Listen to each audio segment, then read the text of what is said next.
Well, okay. Great to see so many folks out this fine fall afternoon. I'm glad you come out to see our programming. It took 2 attempts, but we've got our speaker here, and we're very excited to have him here for our inaugural literary landmark lecture series, which we're doing because this place, Grant Cottage, is a literary landmark based on the fact that Grant completed a very important work of American literature here. And so that is commemorated in this place by both the United for Libraries and also the National Park Service has recognized us for the same reason. So Grant's literary work is very well known, it's very well respected, and one of the people that knows a lot about it is Dr. Mackowski. So we're pleased to have him. Ben is very kind to invite me up. The friends are very kind to invite me up. I'm so glad to be back here. I wore my cowboy boots specifically so I can make this noise on this porch. That is one of several sounds that qualify as the sounds of history. So if you have the chance to ever show up here and wear your cowboy boots on this porch, it's very similar to what the sounds would have been like as folks coming in and out with their leather-soled shoes would have made. So for me, it's always kind of a treat. It gives me chills to be up here. If you have the opportunity, please leave a donation to support the Friends of Grant Cottage. Having been coming up here for a number of years, first as a researcher, then as a presenter, and as just a fan and visitor, it's been remarkable to see what the Friends have been able to do as a dedicated core of volunteers who have really kept this place going, have kept the story of this place going, have kept Grant's memory alive. And it's just because these volunteers have been so deeply committed to this place. And I'm a huge advocate of place-based history. So love gets you so far, but dollar signs get you a little farther. So if you can help support their mission, please do take a moment and make that donation, because that's what's going to allow programs like this to continue in the future. Today's talk really ties into a bit of research discovery that I made as I was working on my book about Grant's memoirs. And so to me, that's why, I'm really glad to be up here and talking a little bit about this and Grant's memoirs and his experience as kind of the quote-unquote silent man, because as we'll discover today, that silence is perhaps more perceived than actual. And if we really kind of get into his experience of writing, as we will today, we'll kind of see where that comes from. I want to start on May 4th, 1864, when Grant gets the Army of the Potomac and Ambrose Burnside's attached 9th Corps to rumble to life around Culpeper, Virginia, heading toward the Rapidan River as he crosses on a march toward Richmond, Virginia. Starting the spring campaign. He's lieutenant general. He's in charge of all U.S. armies all across the country. He's hanging out with the federal forces in Virginia as a way to offer his personal inspiration, he says, in order to motivate this army into action. Some of those guys in the Army of the Potomac are a little resentful of that, thinking that they don't need that sort of inspiration. But the stalemate that has gone on in Virginia, stretching as far north as Gettysburg and as far south as the peninsula, has been a stalemate. And they do need something to change things up. And when Grant crosses the river, he famously says, there'll be no turning back. He's not really headed for Richmond, except that on the map, that's where he's pointing this army. His real objective is Robert E. Lee's Army of Northern Virginia. He realizes that it's the Confederate armies that are keeping the Confederacy in the war at this point. And so what he wants to do is lure Robert E. Lee's army out into the open where Grant can use his numerical superiority to smash the Confederates. And he's hoping for a knockout blow. Lincoln's re-election's coming up in 1864, and he's not going to get re-elected if the Confederates are still in this fight. So Grant is really looking for that opportunity to smack down the Confederates. But if not, then by no other means than attrition, he will simply wear them out. And that's why the beginning of the Overland Campaign, and particularly the Battle of the Wilderness that takes place May 5th, 6th, and 7th, is the real turning point of the war. Some of you have probably heard of Gettysburg as the turning point of the war, and I have stood on this very porch and told people that is balderdash. It's really Grant moving through the wilderness, because as Grant heads toward Richmond, his plan is to draw Lee out into that fight. And Grant pounces on them in the wilderness, and they fight on the 5th and the 6th and the 7th of May, and it comes to this really bloody stalemate. And instead of withdrawing, as the Army of the Potomac has typically done up to this point in the war, Grant just goes around and continues on toward Richmond. Again, not caring particularly about the capital, but he knows Robert E. Lee's going to have to come out and defend the city, and so Lee's going to come out and try to catch him again. And so overnight, on May 7th, as it turns to May 8th, they march down towards Spotsylvania Courthouse, and they start fighting by 7:45 in the morning. And they fight there for 2 weeks. And when Grant can't get Lee out of his defenses, he goes around again, heads down toward the North Anna River, where Lee intercepts him once more. And they fight there for a few days, mostly in stalemate, and mostly it's never turns into the giant battle that the Wilderness and Spotsylvania do, because Robert E. Lee has a crippling case of dysentery and can't get himself out of his tent. And instead, in delirium, says, "We must strike them a blow. We must strike them a blow." And as a result, Grant comes to the absolute wrong conclusion at North Anna. And this is going to tie directly into our story here in a moment, because he feels like if the Confederates had the offensive capability, they could have really struck a terrible blow against Grant's forces. And they don't. And he writes to Washington and he says, "Lee's army is really whipped. If I can get one more swing at him, I'm certain we can end the rebellion." And so as they leave North Anna, because Grant just goes around again, heading across the Pamunkey to places like Hawes Shop, Totopotomoy Creek, Bethesda Church, Grant's going to start scoring a series of small victories, forcing Lee to fall back. So he's thinking, Lee doesn't have the capability to attack. His army's whipped. I'm having these little small offensive victories. And when he gets to Cold Harbor, which is just outside of Richmond, 8 miles outside of town, he gets ready for a big attack on the 1st, has some success, wants to replicate it the next day. He can't get his men right into position just in time, and so he delays until June 3rd, 1864. And first thing in the morning, he launches a massive attack against the Confederate lines. And as popular history would have us remember, it's a devastating attack to Grant's forces. He loses some 6,000 men in 20 minutes, scattered across the plains in front of these impregnable Confederate trenches.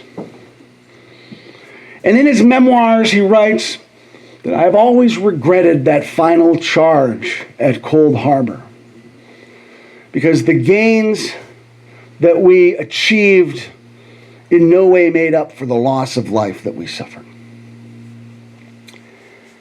And in the 158 years since, Grant's critics have latched on to that particular phrase at Cold Harbor. He regretted that charge. And they take it as a tacit admission on Grant's part that he messed up royally, and that things were devastating, and ha, ha, ha. And they rub his nose in it. They've rubbed his nose in it for 158 years. But in fact, recent scholarship by Gordon Ray, the Dean of Overland Scholars, suggests that Grant really only lost about 3,000 to 3,500 men during that charge. The 6,000 figure that we tend to think of is actually how many Grant lost over the course of his entire nearly 2 weeks at Cold Harbor. So those numbers have been manipulated and twisted, and unfortunately contributed significantly to Grant's reputation as Grant the Butcher. He's lost 6,000 men in 20 minutes. Didn't happen, but that's how that story has been passed on. But just to show you the double standard that's also at work here, do you know how many men Robert E. Lee lost on the 3rd of July, 1863, outside that small college town in south central Pennsylvania? Anybody know?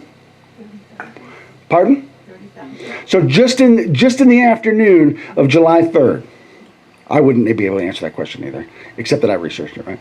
So he loses 6,500 men. He loses 6,500 men in what we now call Pickett's Charge. Now let's compare that to the 3,000 lost at Cold Harbor for just a second. Does anybody call Robert E. Lee Lee the Butcher? No. Instead, Pickett's charge is held up as this paragon of manly Southern virtue and sacrifice. Okay? Lee, in fact, becomes a tragic hero, in part because of Pickett's charge. The same men who hold him up in that capacity are the same ones calling Grant the Butcher. And they act as though, like, Grant regretting that final charge is his final say on the matter. In fact, depending on how you count, he writes 13 paragraphs about Cold Harbor. Almost 1,600 words. But they just say, like, oh yeah, he regretted that charge, move on. In fact, he offers 2 paragraphs of analysis, comparing that charge to what he says is an unfortunate charge on the 22nd of May, 1863 at Vicksburg. And he compares and contrasts those 2 assaults over the course of 2 paragraphs. So he actually has a fair amount to say about Cold Harbor. And it all gets brushed aside because he regrets that final charge. Yeah. Well, here's kind of where this illuminating moment comes into play for me. So as I was reading all of the pencil talk that Grant wrote, as he sat here in this spot working on his final draft of Volume 2, and he's proofing the sheets for Volume 1, and he's kind of going through things. And he writes little notes, because of course by this point, his voice is nearly shot, so he spends a lot of time writing out his comments, which for us as historians is wonderful. We have so much of Grant's last 6 weeks captured in his own handwriting, if you can read it. And so we get some pretty interesting glimpses. And in early July, one of these slips of paper that he writes to his son Fred says that I would change spots if I could, and I would improve Anna and Cold Harbor. In other words, I would change my account of the Battle of Spotsylvania Courthouse, and I would improve my accounts of North Anna and Cold Harbor. Yeah. Now, as someone who my family owns a quarter of the Spotsylvania battlefield, so I feel a special affinity for Spotsylvania. I've written a lot about it. So to see that Grant would change his whole account of what happened there, to me was fascinating. And I love the North Anna phase of the Overland Campaign because Grant and Lee are really engaged in psychological warfare. They're worn down. That war of attrition that I talked about is wearing not just on the armies, but on the commanders themselves. Robert E. Lee's sleeping 3 hours a night. He is so weakened, he's got crippling dysentery. Grant is also starting to get exhausted, and he's making dumb mistakes just like Robert E. Lee is. And they start second-guessing each other, second-guessing themselves, trying to decide, and changing their plans on the fly, making really dumb rookie mistakes, as I said, like marching their armies in front of the enemy without defense, without knowing. It's a fascinating part of the campaign because neither of these 2 men, known for their aggressiveness, are thinking clearly. And that's particularly amazing because if you consider during the Battle of the Wilderness, as Grant's sitting with his back against a tree whittling, and there's sounds of approaching Confederate artillery, and the command staff of the Army of the Potomac starts panicking, and they're running around, and Lee's going to do this, and Lee's going to get us, we got to pick up and move, and Grant finally snaps out of what up to that point is relative silence, and he says, I wish you would stop worrying about what Robert E. Lee is going to do to us and start worrying about what we're going to do to him. To hear you tell it, he's going to hit us on both flanks at once and do a double somersault and land in our rear. Because they're so freaked out by what Robert E. Lee has done to them for so long. Grant's new to town. He doesn't have that experience. He's like, let's worry about us. Okay? That's how he starts out that campaign, and by the time they get to the North Anna River, he's worried a lot about what Robert E. Lee is going to do to him. He learned some hard lessons, okay? And for me as a historian, when I see this handwritten note that says, I would change spots if I could, and I would improve North Anna and Cold Harbor. Well, what's going on in Grant's life in early July 1885? He's dying. He's dying right here. Okay? And not just that, but consider this throat cancer that is killing him is extremely painful. Okay? And then on top of that, and again, just another one of those poignant research experiences, as I read his accounts over the course of those weeks that he's here, as he's writing back and forth to his doctors and to his son Fred, he's talking about feeling the effects of addiction from the cocaine they're using to treat the cancer. And one day he writes, like, this is just, it's so painful. I need something to alleviate my suffering. And then he'll write, like, I can feel the drugs eating at me. I want them. I want them.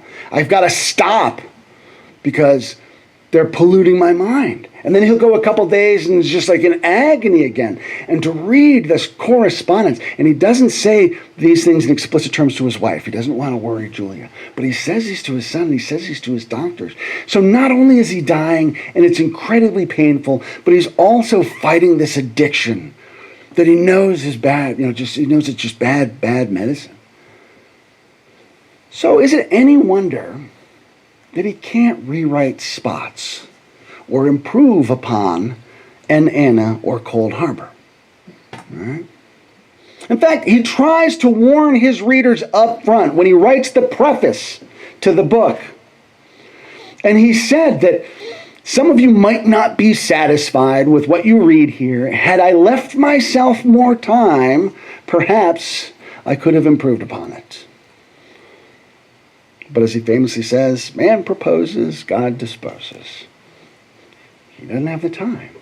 So as we consider the way that his critics over the years have used his apparent silence as a condemnation of his actions, like we know that he himself understood that that part of the book was lacking, and he wanted it to be more, and just couldn't.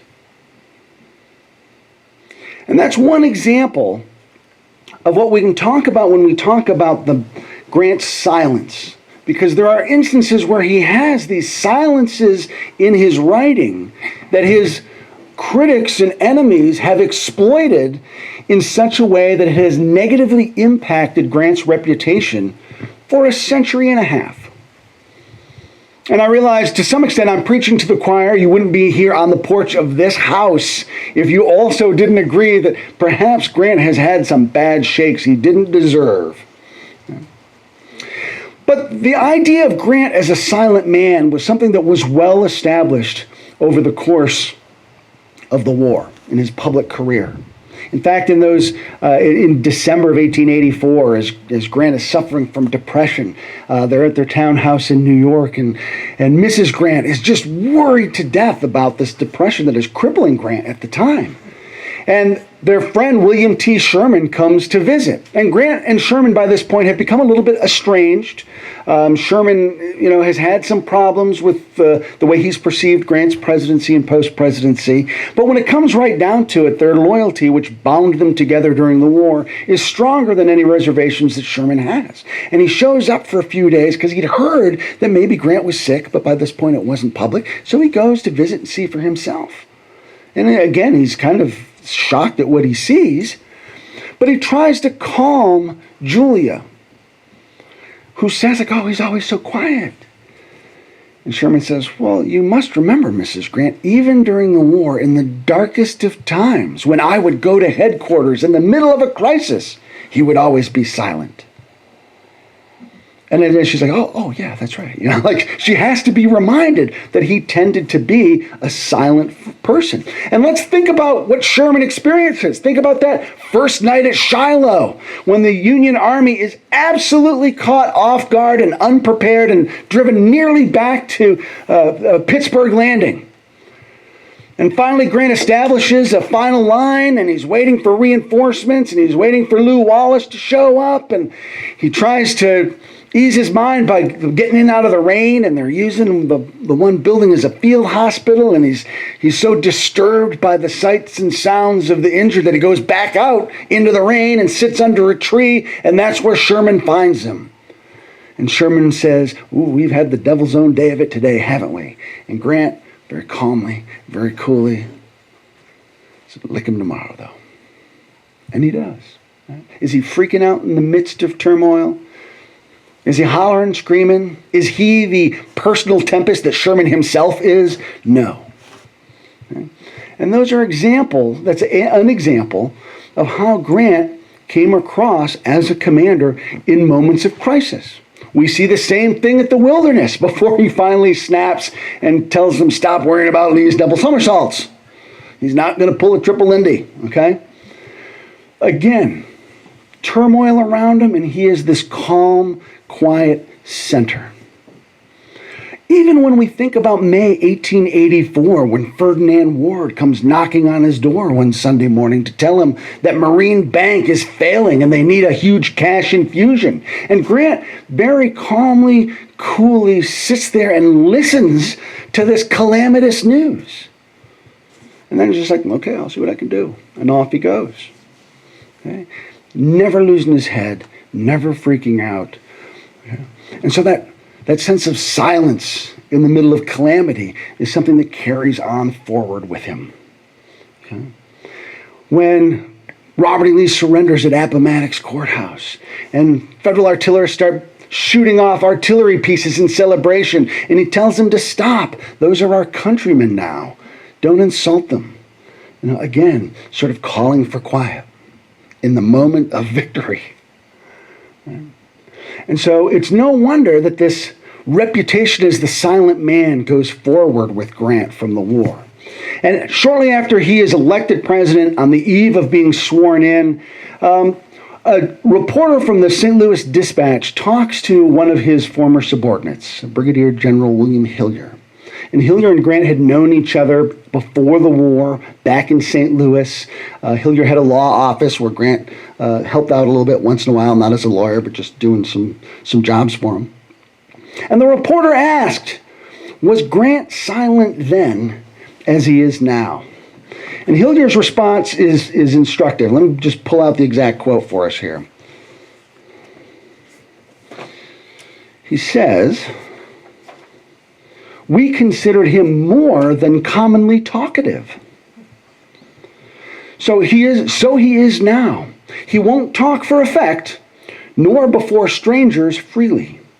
This reticence of Grant, so much talked of, is partly discrimination and partly the form of an old bashfulness he had when he was a boy. And this is important. Anybody whom he knows can hear him speak at any time.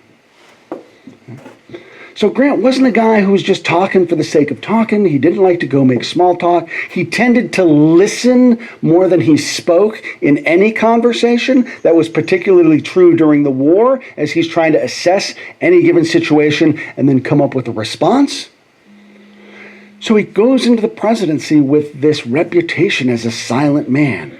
But his friends basically say he's not really silent. You just got to get to know him. And, importantly, he's got to get to know you.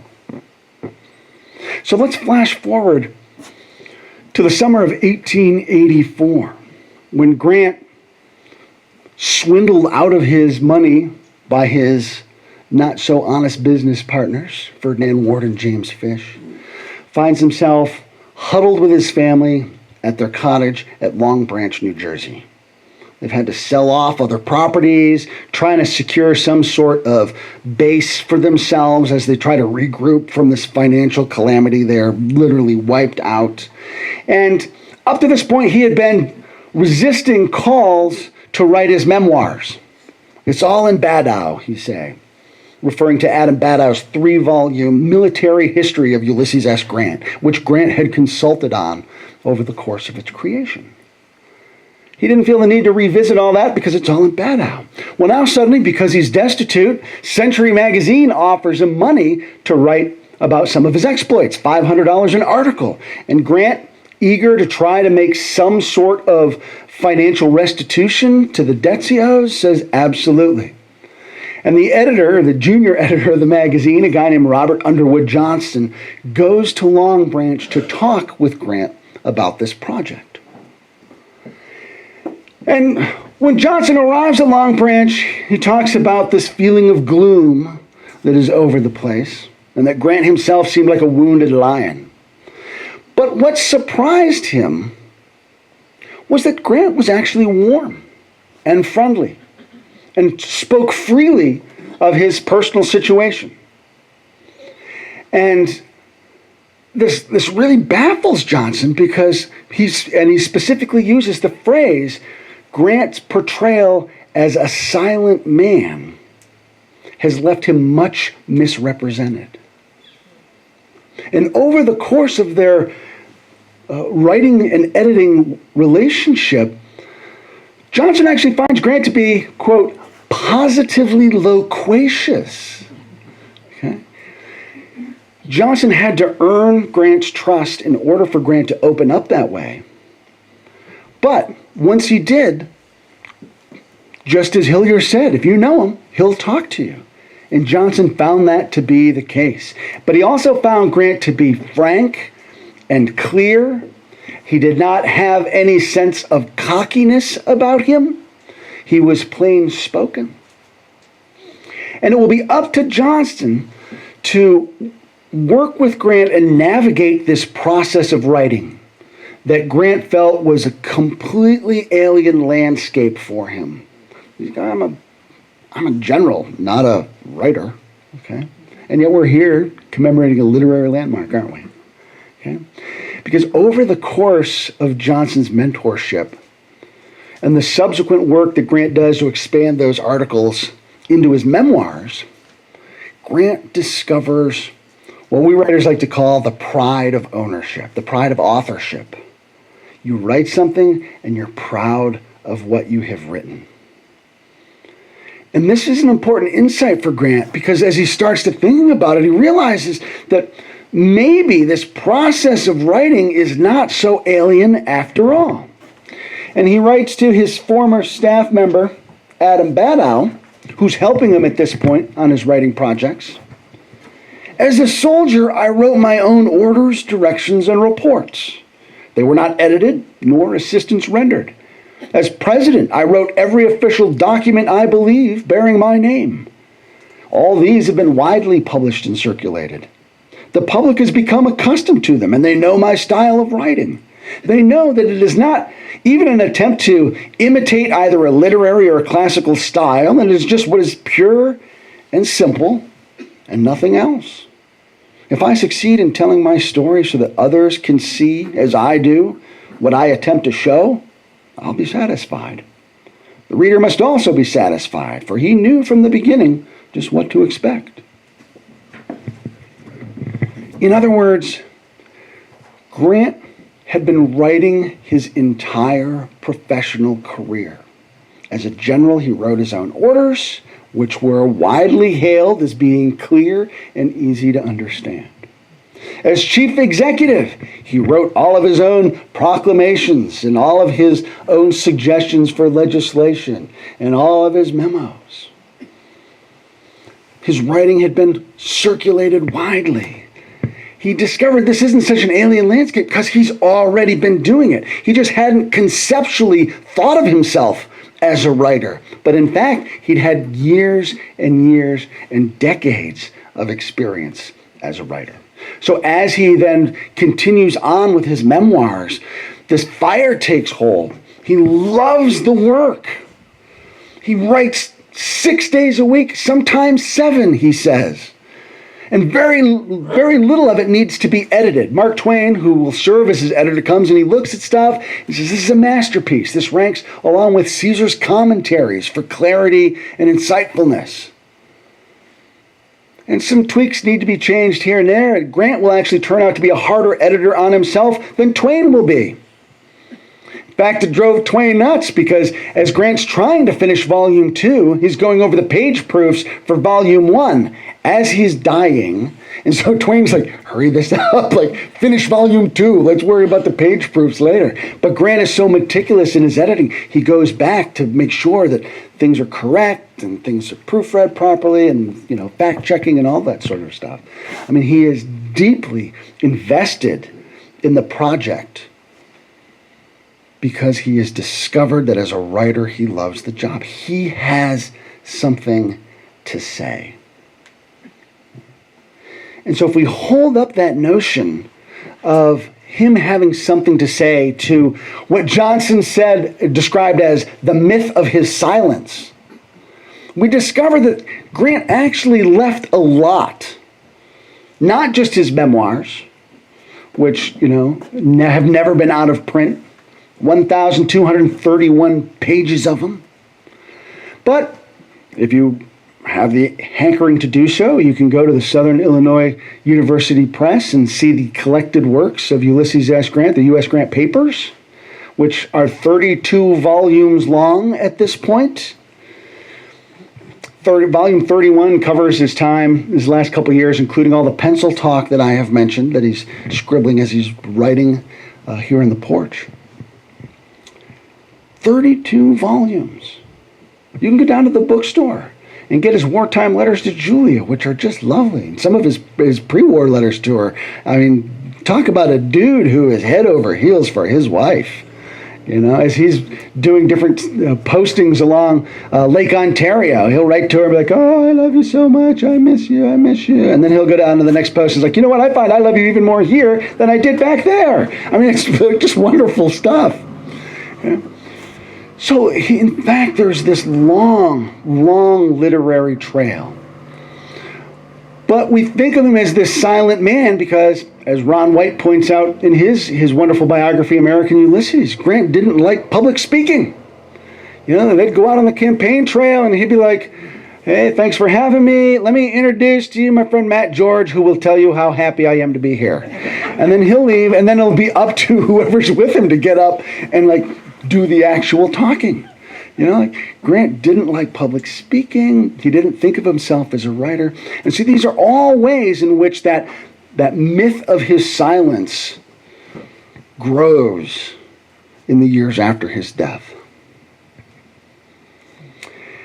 And I think about that note to Fred where I would change spots if I could, and I would improve Anna and Cold Harbor. What else would he have wanted to write about if he'd had more time? For instance, he doesn't write about his presidency. And, critics have just lambasted him and his presidency. Okay? We can actually find out what he thought about it by looking at the papers of Ulysses S. Grant. He has a lot to say about that. Okay, but he doesn't write them in his memoirs. And so, what would he have said? He takes a 2-year round-the-world trip after his presidency. He's the most famous man in the world. And he is honored and banqueted on 6 continents. I guess 5 continents. And he doesn't really have a chance to write about that. But he tells a reporter that's with him, we can read Round the World with Ulysses S. Grant and get a lot of that insight. There again, there's a documentation for us. What would he have said about some of these things? What else did he want to write about? And we know that he's thinking about this because he says in a letter to Twain, if I had more time, I'm sure that as I read the manuscript, more events and incidents would suggest themselves to me, and I'd have the chance to write them down.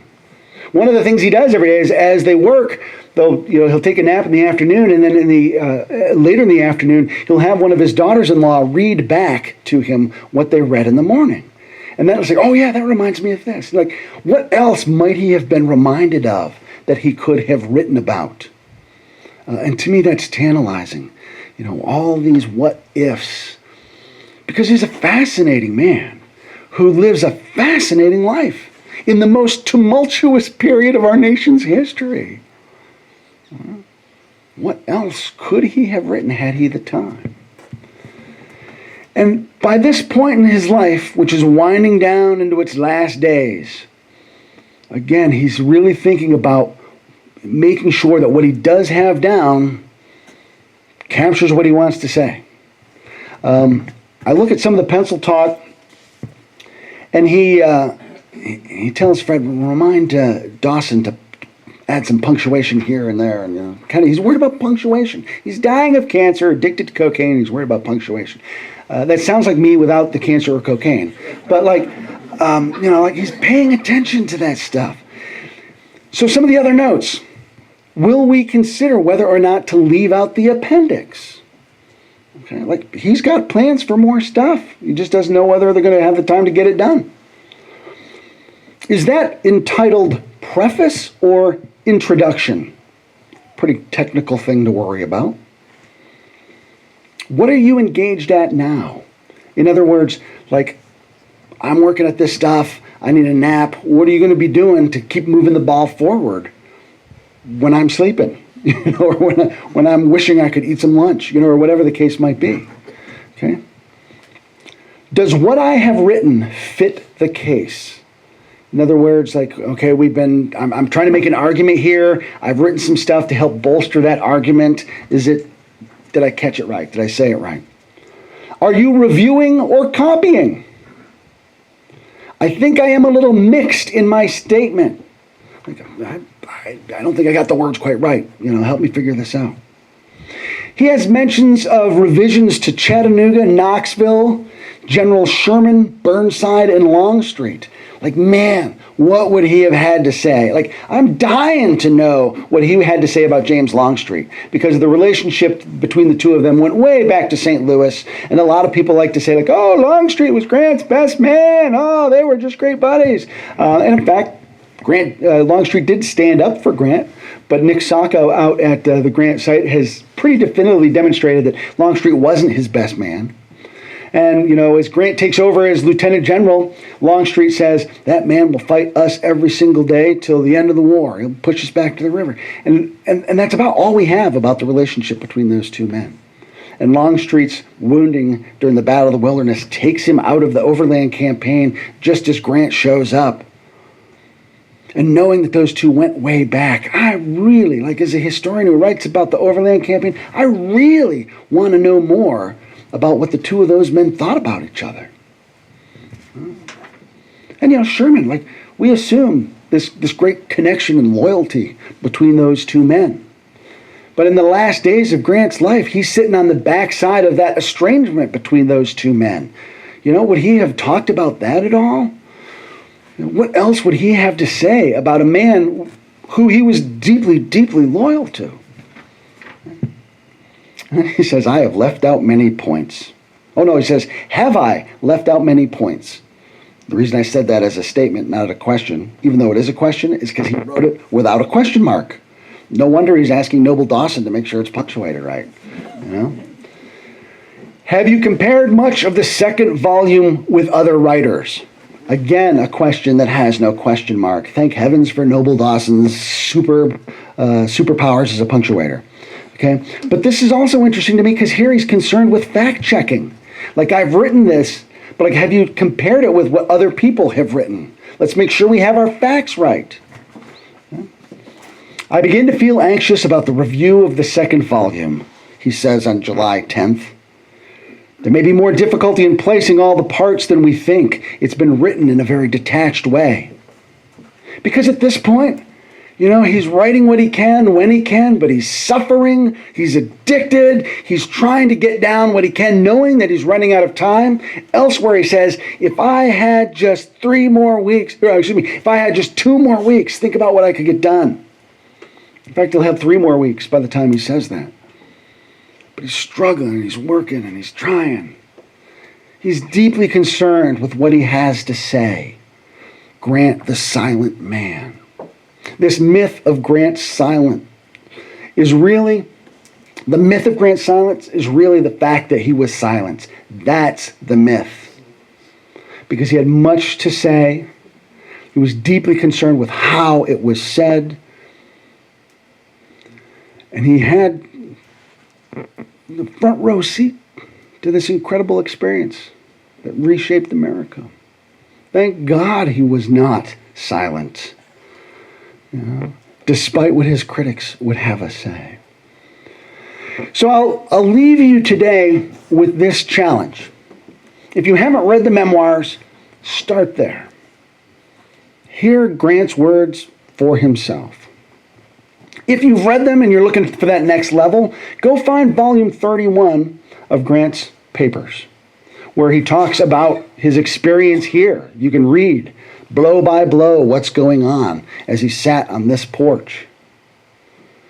Beyond that, you can go to the bookstore. There's a lot of great stuff down there. But again, those collected letters that I mentioned a few minutes ago, go back and look at other volumes of the collected works of Ulysses S. Grant.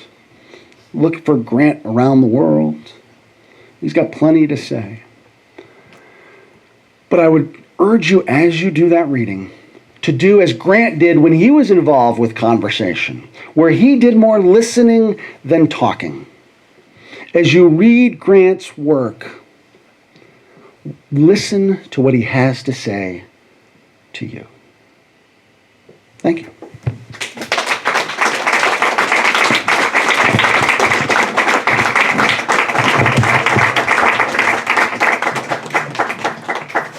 We take a drink and I can take some questions if we have time.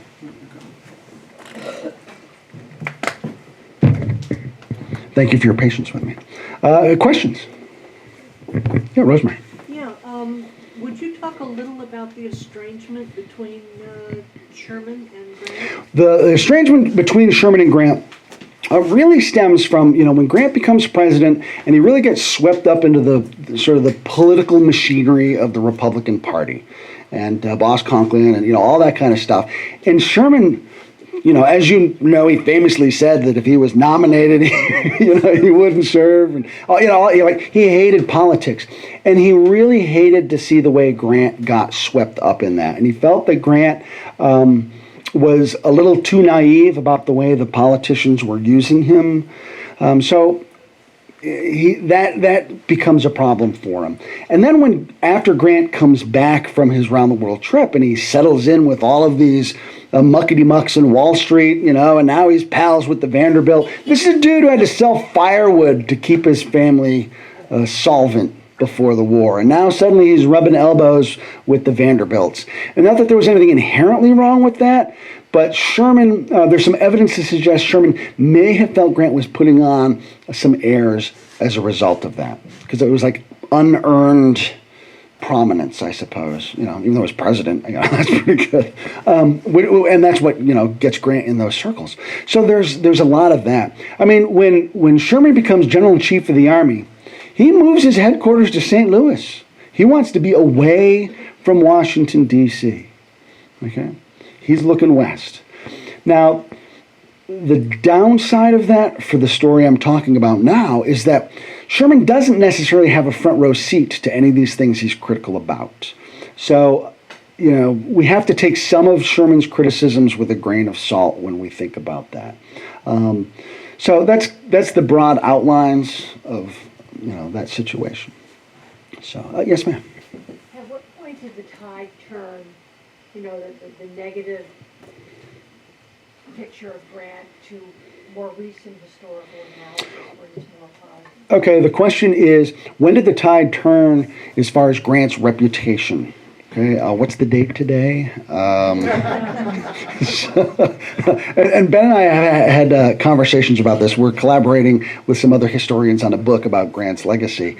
And really, his legacy's had two different tracks. One, Grant the General, and the other, Grant the President. And I would say Grant the General started to turn the corner around the centennial because Bruce Catton writes these wonderful books that center Grant at the center of the action.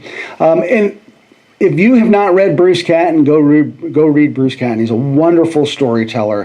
His prose still holds up today. He was a former journalist who got into writing history, and he's just a wonderful writer. So that starts to change the pendulum, and then I would really kind of give I shouldn't say I would really, I give a lot of credit to Brooks Simpson and his work that really tackles Grant as a general, and I think fairly gives him lots of kudos and credit. And I say that, I'm trying to figure out the best way to articulate it, because it's a sympathetic biography without being gushing. And I think he really gives Grant a fair shake in a way other historians have not. And I think since Brooks' work, the tide has really turned on Grant as the general.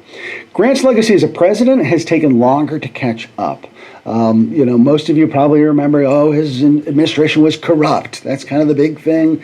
And if you really get nuance, well, it wasn't really him. It was just the people around him, and that's about as far as it ever goes. And there's some truth to that. And we could do a whole porch talk on the idea of Grant and loyalty and how that's one of his defining features, and it's probably his fatal flaw as well. But again, I think Frank Scaturo has done a lot of work trying to kind of say, like, look, all these things that Grant did in his administration as far as foreign policy, civil rights. I mean, Grant is easily the most important civil rights president this nation has until LBJ, and all tends to get forgotten about.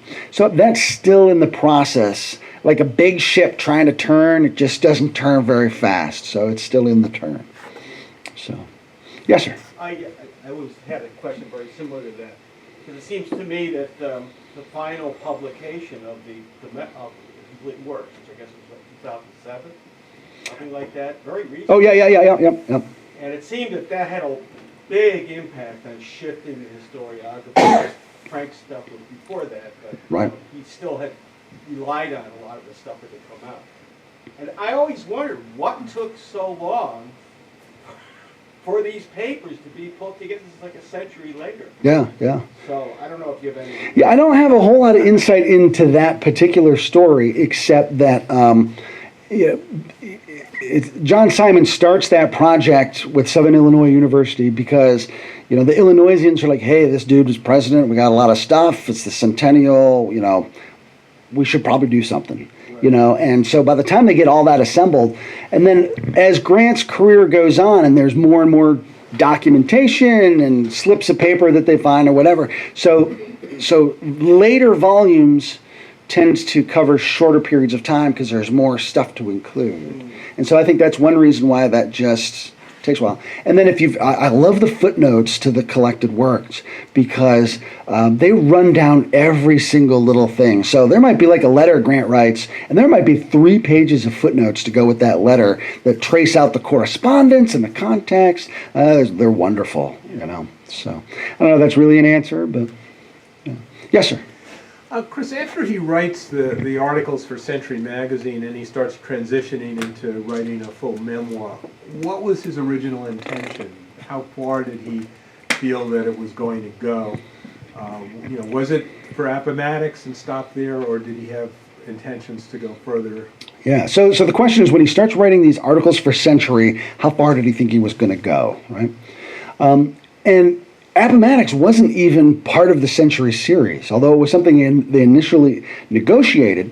He was supposed to write about Shiloh, the Wilderness, Vicksburg. Let me get them in order. Shiloh, Vicksburg, the Wilderness, and Appomattox. And then after Johnson gets back to the office, Grant sends him a letter and says, I want to swap out Appomattox for Chattanooga.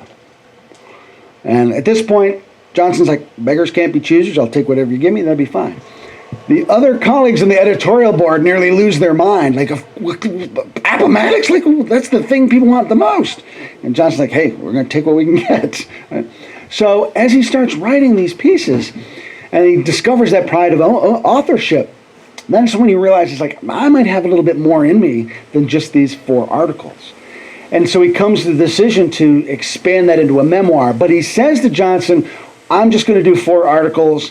If I have something else to say, it's going to be in a different format. And he's still trying to feel that out.